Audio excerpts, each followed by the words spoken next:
From CBS News Bay Area, this is the Morning Edition. Good morning and thanks for starting your day with us. Today is Saturday, May 10th. I'm Max Darrow. Here's what we've got at the top of the rundown this morning. A pillar of San Francisco's shopping scene closes its doors for good today. Saks Fifth Avenue is shutting down for the final time at its Union Square location. It had been at the corner of Post and Powell since 1997. Saks is just one of many legacy retailers to depart the downtown area, despite a wave of recent revitalization and investment from the city.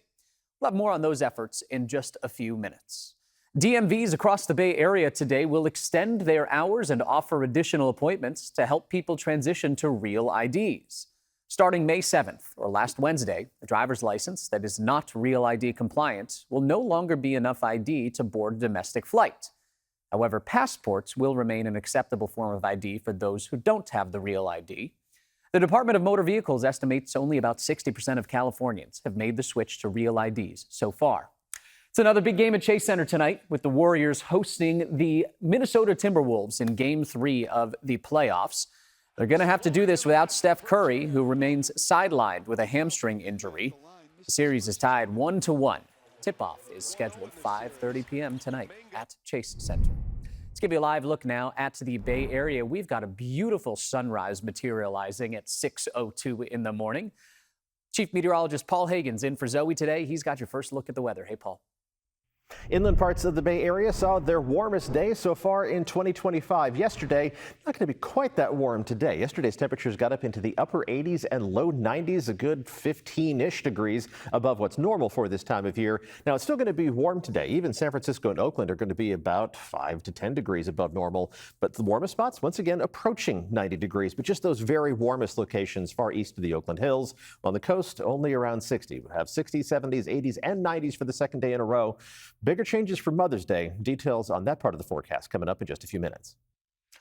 If you have to take BART today, you can have a little bit of a sigh of relief. BART service back up and running this morning. Trains dispatched just a few minutes ago after the entire system was dark before yesterday morning's commute. BART says the problem was a network connection issue with its backup system. An outage was not related at all to an outdated system or any kinds of updates. But transit advocates say this is a sign that BART needs to be accountable for modernizing its system. Dalin shares more from transit advocates and tells us what they'd like to see change. A lot of running. I saw the traffic. I saw everything go not red, but the dark red. Scrambling. Maybe take some buses, but I looked that up and it was 5 different buses and it would have taken 2 hours. And last-minute adjustments. The ferry was pretty busy for a Friday. As people try to get to work and school. BART is shut down everywhere, so I've Ubered to the ferry building. It was $50 for 6 miles. Now I'm taking the ferry to Alameda and then taking another Uber to Lake Merritt. Angelica Ghislaine was running late for her company retreat in Oakland. What should have been a 30-minute BART ride turned into an expensive 90-minute headache. This is why we need to fund public transportation, because this is what it leads to if we don't. San Francisco leaders and transit advocates agree. It affects everyone, and if you are a driver, even if you never take transit, BART failing affects you because it means tons of traffic congestion. State Senator Scott Wiener is teaming up with Senator Jesse Adigan of Berkeley to secure $2 billion in state funding for public transit. They're also planning a 2026 ballot measure, a half-cent sales tax to support BART, Muni, and other Bay Area systems. If we do nothing, we're going to see massive service cuts at BART, elimination of an entire line or two, closure of stations, scaling back or elimination of evening and weekend service.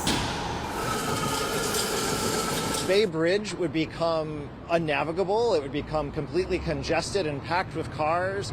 The commute into the city would take hours longer. And we just cannot accept that future as a region. It would be devastating economically. BART faces a structural deficit of $350 to $400 million per year starting in 2027. BART and Muni are critical to our revival here in San Francisco and obviously critical to the region. So we need a well-functioning BART, well-functioning Muni, and we're going to need to go to the voters to discuss it next year. A big decision looms. For now, Angelica just hopes she won't have to repeat this kind of commute anytime soon. A lot of stress. You know, a company understands, but it's still been, it's been a morning.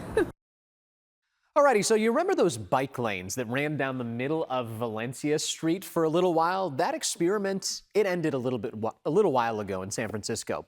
Critics say it caused too much confusion for bikers and drivers alike. So the lane has since now been moved back to the curb, as most bike lanes typically go.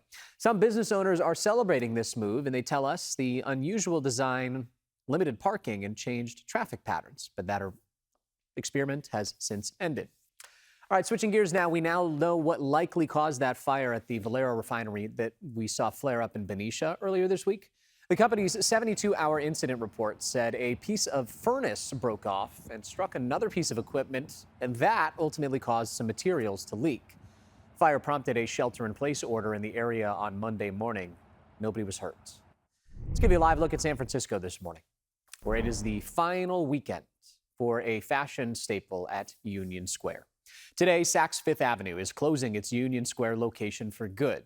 This comes about a year since the store shifted to an appointment-only shopping model. Now, the company did not blame crime or a lack of foot traffic for closing the store. But a major retailer closing its doors, regardless of the reason, is a headline that we've seen many, many times in the post-pandemic years. That is beginning to change, and the city is doubling down on a creative strategy that's showing some promise to get people to come downtown. These murals were from the 1930s from an artist named Herman Richter. With a window into the past on the walls of his bar, Andy Chun is determined to ensure Schroeder's has a place in downtown San Francisco's future. We feel a huge responsibility to keep this business going. That's why he doesn't think twice when an opportunity to be a part of a bigger push to bring people downtown comes up.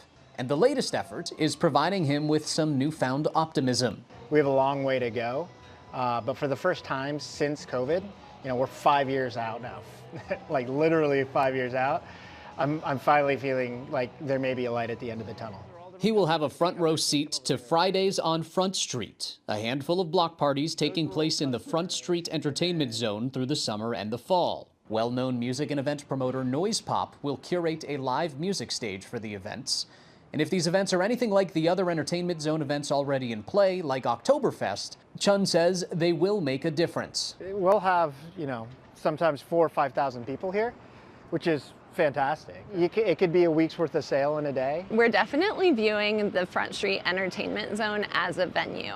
Melissa Buckminster is with the Downtown San Francisco Partnership. This whole street will be open to pedestrians and closed to cars. There's going to be live music. There's going to be vendors out on the street selling drinks, food. Buckminster says their data shows these events provide bursts of revenue to the businesses in the entertainment zone. She points at Oktoberfest as an example. More than 8,000 people attended.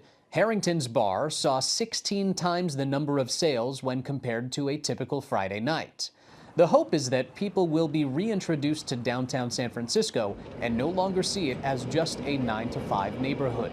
We're not saying that a singular event is going to change what's going on in downtown, but what we can say is the steady drumbeat of events, activations, and obvious love for an area changes the way that people interact with it. Though some downtown business owners outside of the perimeter of the various activations tell us they haven't seen the boost they'd hoped for yet. Patience and persistence will continue to be key from Chun's perspective. This is just the first step. Come down and check out an event and hopefully you have a really good time. But, more to come. This is just the beginning of what we imagine downtown San Francisco could end up becoming.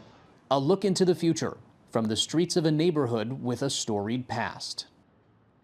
So another event series that you probably have heard of, Downtown First Thursdays in San Francisco, has now been around for about a year. So we've got to look at some of the data that shows the impact that it's having on the neighborhood. Check this out. Per the event organizers, Downtown First Thursdays have generated about $11.9 million in spending at downtown businesses and with small local vendors. As for the people impact, the event series has brought over 180,000 attendees to downtown San Francisco over the course of the last year. Well, if you've got a few extra canned goods sitting in the pantry, here's a chance to put them to good use. You can help fight hunger right from your front door this Saturday, today. It is the 33rd annual Stamp Out Hunger food drive. Letter carriers will collect non-perishable food items right from your home, and they will be delivering it to local pantries. Just leave items like canned meats, pastas, and canned vegetables by your mailbox. Skip anything expired, homemade, or in glass. Your mail carriers from your neighborhood are going to be the ones picking it up. We're going to tell you all about that just a little bit later in this show. But first, coming up after this break, San Francisco, you better get ready for some professional soccer because there is a new team coming to town, and they're playing at a special place, an arena, now dusting off after many years not being used. Plus, President Trump considering lower tariffs on Chinese imports. The new number, and he says, seems just right. Ooh, welcome back. There's a beautiful shot of San Francisco right where the fog belt seems to be disappearing or cutting off right there. The time now is 6:14. Chief Meteorologist Paul Hagan's in with your weekend weather forecast. Hey, Paul.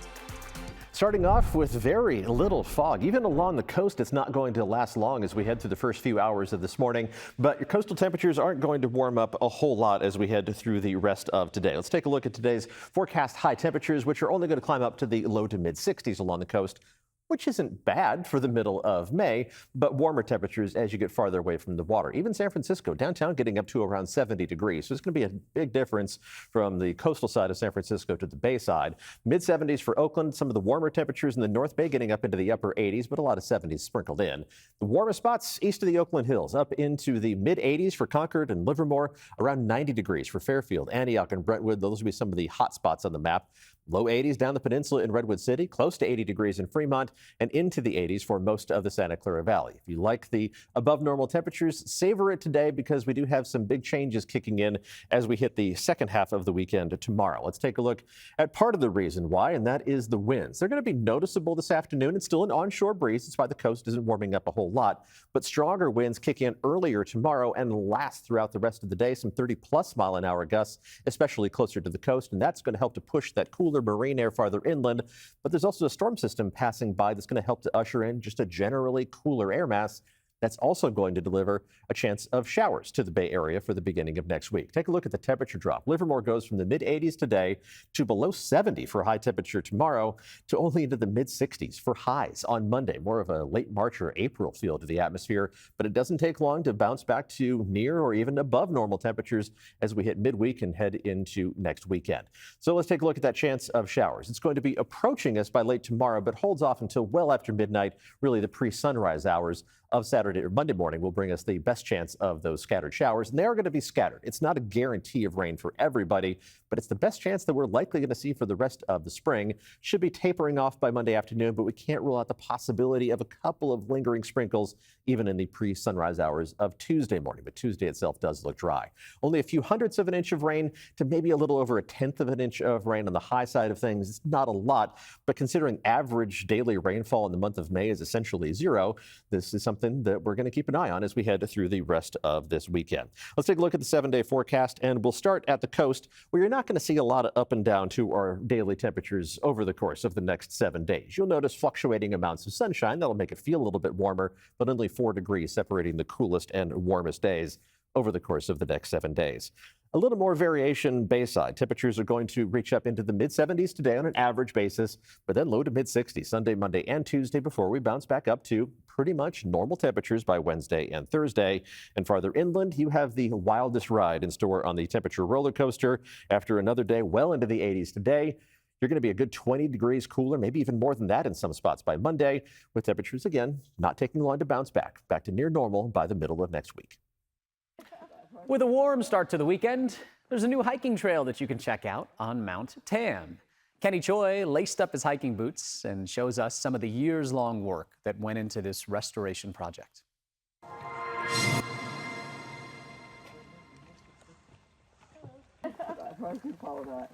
Jim Willentz and his family wanted to hike the fully reopened Ben Jonson Trail, which winds through the forests of Muir Woods, surrounded by towering redwoods that filter the mid-morning sunlight. The two of them were having a big old conversation, and I'm sort of communing with nature up about 20 feet in the front. The renovation was a slow and deliberate process, taking nearly 4 years. Trail crews from the National Park Service could only work from August to January as to not disrupt the nesting season of the endangered northern spotted owl.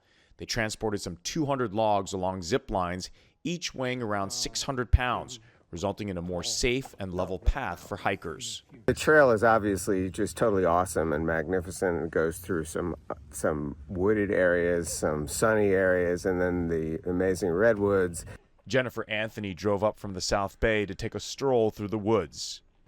It's just such a beautiful, peaceful place to be, especially right now. Using old-growth redwoods salvaged from Kent Lake, crews built this bog bridge, protecting hikers from slipping in the mud and maintaining the health of the forest floor.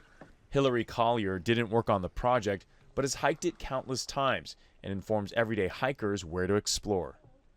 The steps look really clean. It looks fresh and beautiful, and they haven't disrupted the natural environment around it. There's still loads of wildflowers along there. NPS crews built retaining walls, steps, and fencing in a similar style used by the Civilian Conservation Corps, which built many of the trails and infrastructure at Muir Woods in the 1930s.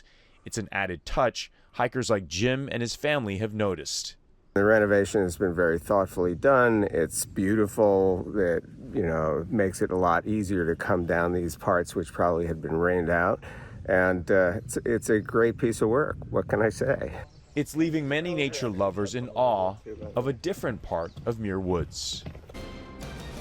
Coming up, U.S. trade talks with China are set to get underway after both sides raised tariffs. We'll have the latest on the president's marching orders for this weekend's negotiations.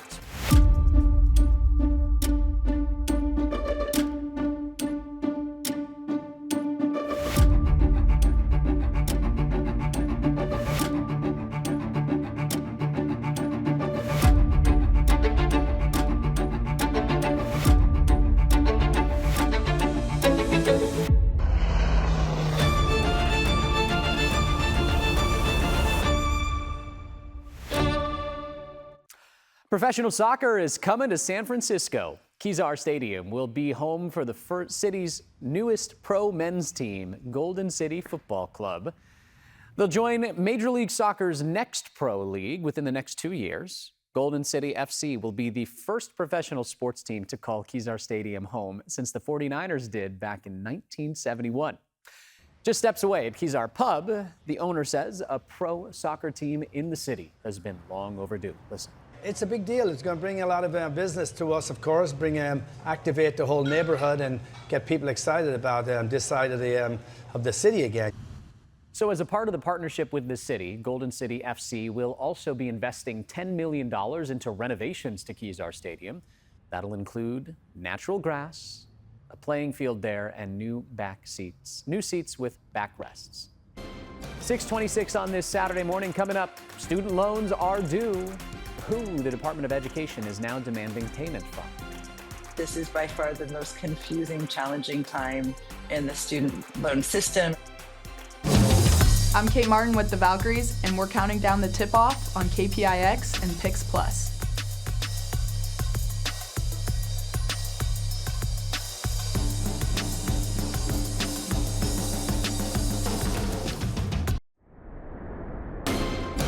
From CBS News Bay Area, this is the Morning Edition. Welcome back. It is 6:30 on this Saturday morning. Thanks for joining us. I'm Max Darrow. Let's take you live outside. This is a look at the South Bay today. What a beautiful shot there. Doesn't look like a cloud in sight. I guess a little bit of haze off in the distance. If you're wondering what is on tap this weekend weather-wise, let's get right over to Chief Meteorologist Paul Hagan, who's in for Zoe today. Hey, Paul. Inland parts of the Bay Area saw their warmest day so far in 2025. Yesterday, not going to be quite that warm today. Yesterday's temperatures got up into the upper 80s and low 90s, a good 15-ish degrees above what's normal for this time of year. Now, it's still going to be warm today. Even San Francisco and Oakland are going to be about 5 to 10 degrees above normal. But the warmest spots, once again, approaching 90 degrees. But just those very warmest locations far east of the Oakland Hills. On the coast, only around 60. We'll have 60s, 70s, 80s, and 90s for the second day in a row. Bigger changes for Mother's Day. Details on that part of the forecast coming up in just a few minutes. Let's give you a live look now this morning at the White House as U.S. trade talks with China are set to begin this weekend. This morning, we are learning President Trump may have given his Treasury Secretary somewhat of a starting point in those talks with Beijing. Weeks after imposing a 145% tariff on China, the president posted this over that shoulder about something that seems right there. Conversation is meant to lower tensions as the world's two largest economies engage in a trade war. CBS's Erica Brown has more details. Treasury Secretary Scott Bessent arrived in Geneva, Switzerland, ahead of high-stakes trade talks with Chinese officials. Scott Bessent and Jameson Greer are going into the negotiations with an open mind, working closely with their colleagues. Trade negotiations are set to begin Saturday, and President Trump hinted on social media Friday that he's open to lowering tariffs on Chinese imports from 145% to 80% if Treasury Secretary Bessent sees fit. But White House officials cautioned any change depends on the outcome of the talks. He is not going to unilaterally bring down tariffs on China. We need to see concessions from them as well. And again, that's part of the reason that Secretary Bessent is going to talk to his Chinese counterparts this weekend. In addition to trade talks with China, the White House says they're in negotiations with close to 24 other trade partners. All of this happened because of President Trump's implementation of powerful tariffs to end the era of economic surrender and rebalance America's trading agreements. The administration says several new deals are close to being completed. There's so many deals that are close, and some are easier than others. I think the deal with India was especially complex, but it looks like it's getting close to the finish line. The United Kingdom was the first to secure a deal, with the president announcing that agreement in the Oval Office Thursday. The Trump administration's slimmed down Department of Education is trying to collect federal student loans that are in default. The move is quickly forcing millions to act, or they might see their wages garnished. According to the department, more than 5 million borrowers are in default. Now, it's important to note deferment, forbearance, and default are not the same standings. An official with the nonprofit Student Debt Crisis Center told us people are confused.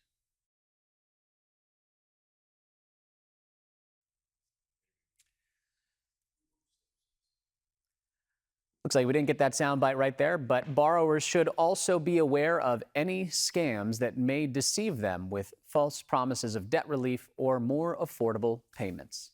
We need to go to New Jersey now as tensions ran high in Newark on Friday afternoon. What started as a visit turned into a confrontation between ICE agents and the city's mayor, who ended up in handcuffs at the end of this. Mayor Ras Baraka was arrested outside the Delaney Hall ICE detention center while standing with members of Congress. ICE says he trespassed, but Baraka and lawmakers say he never left public property.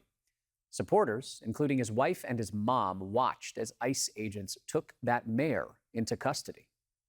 I'm really troubled by what happened this afternoon to Mayor Baraka, to be arrested in the city of Newark, in his own city.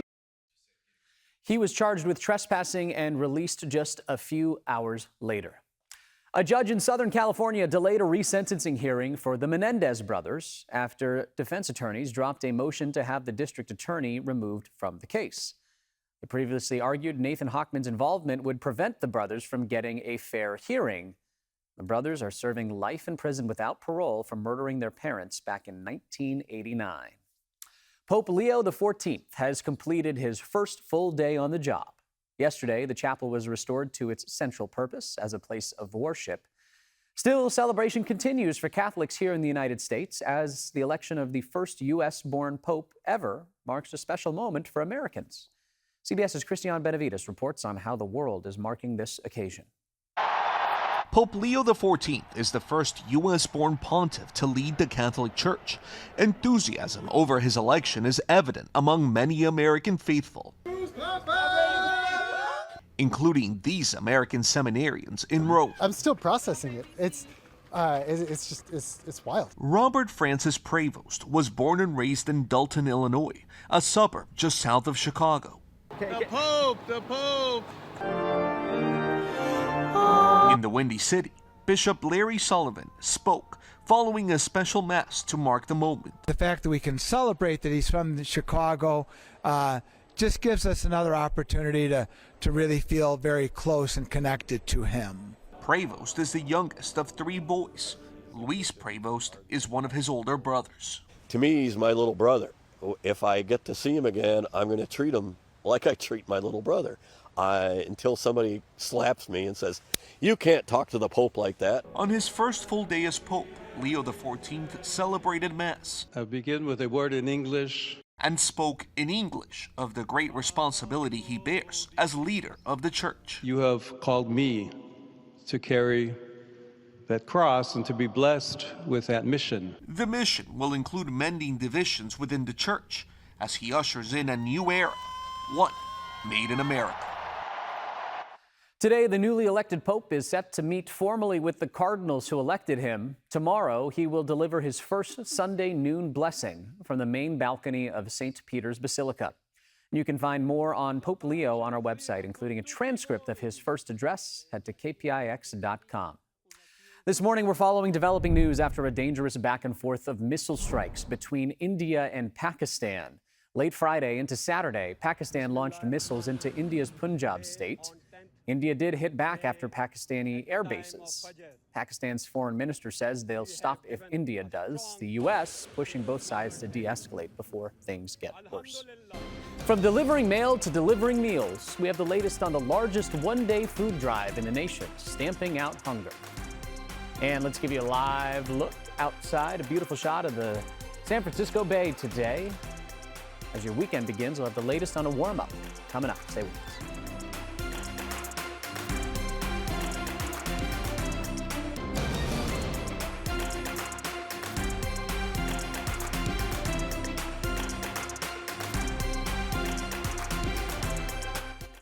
Welcome back. They are pros at delivering mail. But did you know that our neighborhood mail carriers are also pros at helping the community? Today, the USPS is hosting the largest one-day food drive in the country. It's called the Stamp Out Hunger Food Drive. The second Saturday of every May, mail carriers collect cans of non-perishable goods to help supply local food pantries. And today marks the 33rd anniversary, and this morning we are chatting with communications specialist with the USPS, Christina Upal. Christina, great to see you this morning. Thanks for being with us.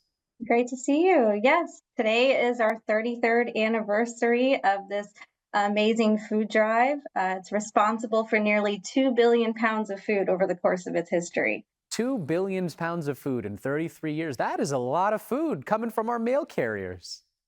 Absolutely. It's a critical time to donate, so we are very excited to get those collections in this morning. So let's just start with the how. How does this happen? Is it as simple as somebody just puts food on their front stoop, for example? Participation is easy. You just fill a bag near your mailbox with non-perishable goods, cans, pastas, dry cereals. Make sure you check your expiration dates, make sure everything is fresh and sealed, and you leave that bag by your mailbox and our carrier will take care of the rest. So it is easy as that. It is as easy as that to get involved. Let's talk about the why. Why is this something that the USPS has done for 33 years? It started with the National Association of Letter Carriers, just going around their community and seeing a need 33 years ago to serve the community. As you know, summer break is coming up, and a lot of families depend on those food banks, and most give during those Christmas, winter season months, but the springtime is a very open time and need for those food banks to prepare for the summer months. So they saw a need in this season to get those collections in, and again, that's led to a bounty of nearly 2 billion foods for those various food banks in every community. So letter carriers are often really an integral part of our neighborhoods. We get to know them. They are our neighbors here in our Bay Area communities. I take it some of the letter carriers have probably participated in this all 33 years? Absolutely. We have many carriers that have been on the same route for decades. So they see these families day in, and they know the needs. A lot of times if there's something wrong, our carriers are the first to notice because they know their customers' routine. And that comes also with this supply. We've made good relationships with our food banks as well, who work with us well to collect and nourish those communities. Finally this morning, what would you want somebody who's watching this to know as they are starting their Saturday? You know, with Mother's Day around the corner, do something to make your mom proud and your community proud and fill those bags. Anything that you have that's sealed and has good nourishment, canned and dried goods, just whatever you can donate, drop off at your mailbox. And if you ran out this morning and you weren't able to do so, stop by your local post office before they close. You may be able to also bring some bags over the counter to them as we bring everything to our food banks at the end of the day. And just know that your carriers support the community. The Postal Service is proud to do this just to give back and make sure our communities are fed and doing well. We can work together on this. Making a difference for our neighbors with our neighbors. Christina Upal with the USPS, thank you for joining us this morning. We appreciate it. Thank you. All righty, switching gears now. The show must go on. This weekend, the San Francisco International Arts Festival is happening. It's a celebration of global dance, music, and much more. But it ran into an unforeseen major roadblock last week when one of its grants was abruptly canceled by the Trump administration. Lorene Ayub introduces us to some of the festival's participants who say that show still is going to go on, and they're eager to share a sample of their cultures with our community. Watch. The San Francisco International Arts Festival is in full swing here in the Mission. Now we're introducing you to a passionate Indian dancer who's preparing a special performance this weekend. For dancer Jyotsna Vaidi, art is in the details. The performer, born in Bangalore, India, has been participating in the festival for 5 years now.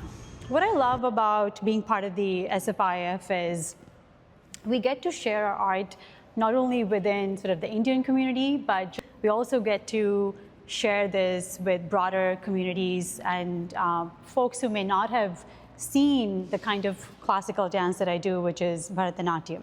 A rigorous dance which requires lots of stretching, Jyotsna says she is proud to share her heritage with those who are unfamiliar with South Asian cultural expression. How do we use this art to raise the voices of people who may not be heard of otherwise? Her performance pays tribute to the courage of female writers in India. And she says she has come to embrace her dual identity as an American of South Asian descent.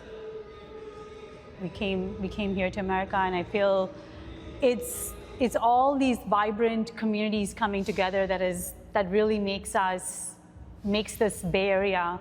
And that is the very vision of multiculturalism that Executive Director Andrew Wood hopes to continue to see each year. We are the San Francisco International Arts Festival, so we represent what the city is and what the city's values are. For Jyotsna, the value lies in self-expression and the power of learning from one another. She says that's why the festival means so much to her. They go extra mile to get that diversity, to bring that diversity, and bring it all in one festival and show that there's actually beauty and a common thread. A colorful thread that connects one community to the next. From burn scars to rebirth, we'll show you the effort to restore the great redwoods destroyed in California wildfires when we come back.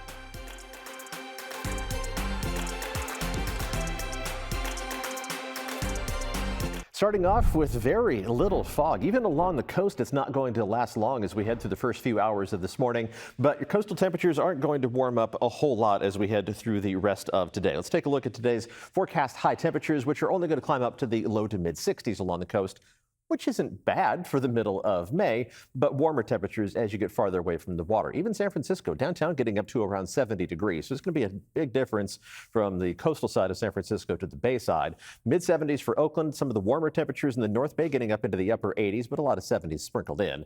The warmest spots east of the Oakland Hills, up into the mid 80s for Concord and Livermore, around 90 degrees for Fairfield, Antioch, and Brentwood. Those will be some of the hot spots on the map. Low 80s down the peninsula in Redwood City, close to 80 degrees in Fremont, and into the 80s for most of the Santa Clara Valley. If you like the above normal temperatures, savor it today because we do have some big changes kicking in as we hit the second half of the weekend tomorrow. Let's take a look at part of the reason why, and that is the winds. They're going to be noticeable this afternoon. It's still an onshore breeze. That's why the coast isn't warming up a whole lot, but stronger winds kick in earlier tomorrow and last throughout the rest of the day. Some 30+ mile-an-hour gusts, especially closer to the coast, and that's going to help to push that cooler marine air farther inland. But there's also a storm system passing by that's going to help to usher in just a generally cooler air mass that's also going to deliver a chance of showers to the Bay Area for the beginning of next week. Take a look at the temperature drop. Livermore goes from the mid-80s today to below 70 for high temperature tomorrow to only into the mid-60s for highs on Monday. More of a late March or April feel to the atmosphere, but it doesn't take long to bounce back to near or even above normal temperatures as we hit midweek and head into next weekend. So let's take a look at that chance of showers. It's going to be approaching us by late tomorrow, but holds off until well after midnight, really the pre-sunrise hours of Saturday or Monday morning will bring us the best chance of those scattered showers. And they are going to be scattered. It's not a guarantee of rain for everybody, but it's the best chance that we're likely going to see for the rest of the spring. Should be tapering off by Monday afternoon, but we can't rule out the possibility of a couple of lingering sprinkles even in the pre-sunrise hours of Tuesday morning. But Tuesday itself does look dry. Only a few hundredths of an inch of rain to maybe a little over a tenth of an inch of rain on the high side of things. It's not a lot, but considering average daily rainfall in the month of May is essentially zero, this is something that we're going to keep an eye on as we head through the rest of this weekend. Let's take a look at the 7-day forecast, and we'll start at the coast where you're not going to see a lot of up and down to our daily temperatures over the course of the next 7 days. You'll notice fluctuating amounts of sunshine. That'll make it feel a little bit warmer, but only 4 degrees separating the coolest and warmest days over the course of the next 7 days. A little more variation bayside. Temperatures are going to reach up into the mid-70s today on an average basis, but then low to mid-60s Sunday, Monday, and Tuesday before we bounce back up to pretty much normal temperatures by Wednesday and Thursday. And farther inland, you have the wildest ride in store on the temperature roller coaster. After another day well into the 80s today, you're going to be a good 20 degrees cooler, maybe even more than that in some spots by Monday, with temperatures, again, not taking long to bounce back to near normal by the middle of next week. As we all know, fire season is year-round here in the Bay and really in California, but everything really is starting to dry out now. Fire crews are warning this is the time to take preventative and proactive measures, but there also is an effort to restore and replace what has burned in previous seasons. In today's Project Earth report, Marlee Ginter shows us a nursery focused on giving California's forests a fresh start.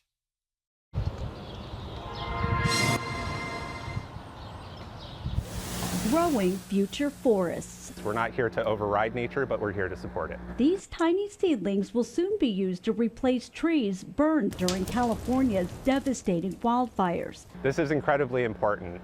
If we don't reforest after a wildfire has gone through an area, we risk permanent forest loss. This nursery is part of CAL FIRE's Reforestation Center in Davis, where they grow row after row of trees. It's like ponderosa pine, Jeffrey pine, incense cedar, coast redwood, Douglas fir. The process starts out in established forests where workers collect pine cones. This is what the seed looks like. They're then brought back to Davis to be harvested. We'll dump all the cones into this hopper here. The baby trees grow for a year and are eventually boxed up and replanted in burn scars across the state. We've got approximately 1.8 million acres that needs reforestation from these devastating fires that we've experienced in the last 5 to 10 years. The facility also houses California's Seed Vault, a storage area kept at a frigid 0 degrees Fahrenheit, with 40,000 pounds of seeds that can be used to regrow native species lost during catastrophic events. This box here is of Douglas fir. Right now, CAL FIRE's nursery produces 250,000 trees each year, and they're getting ready to expand 4 times bigger. Even increasing to 1 million is still only a fraction of the overall need. It's California's ongoing effort to recover from devastating fires and protect the state's forest for future generations. We close this morning with an early cocktail and a new robot serving up drinks with the help of artificial intelligence. Once again, here's Lorene Ayub. Imagine this, a robot bartender crafting a drink just for you. No need to imagine. Right here in the Bay Area at Gen AI Loft, robots powered by Amazon Bedrock's generative AI served up real drinks to curious nearby visitors, like Diana Jones. Well, it's my lunchtime and I'm like, hey, what's going on? And you know, downtown always have something new and inventive, so stop by. Here's how it works. You tell Scorpion the robot what you're in the mood for, juice or coffee. He grabs the shaker, dispenses the liquid, mixes it up, and pours. The only catch, you do have to place the cup yourself. Diana didn't mind. It was quick. It was quick, yes. I like that, you know, and it was efficient. It's not too sugary, so I like that too. The new AI system analyzes data in real time to make independent decisions on the spot. You know, with AI as it is, there is always something new and inventive around. However, it's your choice if you want to try it out, right? Give everything a chance. The new tech even cleans the shaker on its own, prompting Diana, a local construction worker, to affirm a value close to her heart. I'm all for labor, always, right? But as technology evolves, so might the meaning of labor itself. I'm here if you need anything else. Looks like a tasty cup there. All righty, coming up in our Saturday showcase, we dive into the impact that several new White House policies have on people right here at home in our communities. Plus, May is Asian American and Pacific Islander Heritage Month. We'll introduce you to trailblazers right here in our community, making a difference in everything from basketball to art to beer. Their stories ahead in our Saturday showcase. Finally this morning, Redwood City is receiving a special honor. The Pulgas Water Temple was named one of North America's water landmarks. The honor recognizes sites that are over 50 years old that have played an important role in water supply. Now, although the temple doesn't have a function, it does mark an important part of history when water from the Sierra Nevada first arrived to the peninsula. It is a beautiful place there if you haven't checked it out. Thanks for watching KPIX News this morning. Our Saturday showcase is coming up right after the break. Have a great Saturday.